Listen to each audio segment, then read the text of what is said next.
யாழ் மாவட்டத்தில் தொடர்ச்சியாக பெய்து வரும் கடும் மழையினால் 1256 பேர் பாதிக்கப்பட்டுள்ளதாக இடர் முகாமைத்துவ மத்திய நிலையம் தெரிவிக்கின்றது.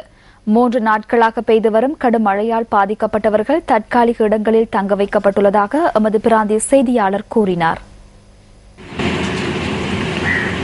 யாழ் மாவட்டத்தில் தொடர்ச்சியாக பெய்து வரும் கடும் மழையினால் 316 குடும்பங்களைச் சேர்ந்த 1256 பேர் பாதிக்கப்பட்டுள்ளதாக யாழ் மாவட்ட இடர் முகாமைத்துவ பிரிவு தெரிவித்துள்ளது. தொடர்ச்சியாக பெய்து வரும் மழையினால் பாதிக்கப்பட்ட மக்களுக்கு உலர் உணவுப் பொருட்களை வழங்குவதற்கான நடவடிக்கைகளை யாழ் மாவட்ட செயலகம் முன்னெடுத்து வருகின்றது.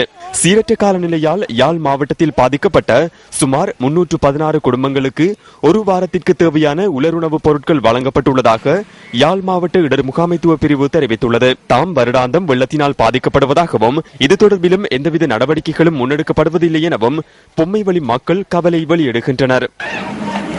வவுனியாவில் பெய்த கடும் மழை காரணமாக மக்களின் இயல்பு வாழ்க்கை பாதிக்கப்பட்டுள்ளதாக எமது பிராந்திய செய்தியாளர் தெரிவிக்கின்றார்.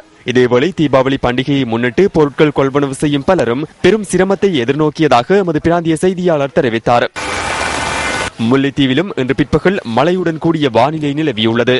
இவ்வாறு பெய்த மழையினால் மக்களின் இயல்பு வாழ்க்கை பாதிக்கப்பட்டுள்ளதாக எமது செய்தியாளர் குறிப்பிடுகின்றார். மலையகத்திலும் இன்று பிற்பகல் வேளையில் பெய்த அடைமழை காரணமாக வாகன நெரிசல் ஏற்பட்டதாக எமது பிராந்திய செய்தியாளர் தெரிவித்தார். தீபாவளி பண்டிகையை முன்னிட்டு பொருட்களை கொள்வனவு செய்ய வந்த மக்கள் மற்றும் வியாபாரிகள் பாரிய அசௌகரியங்களை எதிர்கொண்டுள்ளதாக எமது செய்தியாளர் தெரிவித்தார். நாட்டின் அநேகமான பகுதிகளில் பிற்பகல் அல்லது இரவு வேளைகளில் இடியுடன் கூடிய மழை காணப்படும்.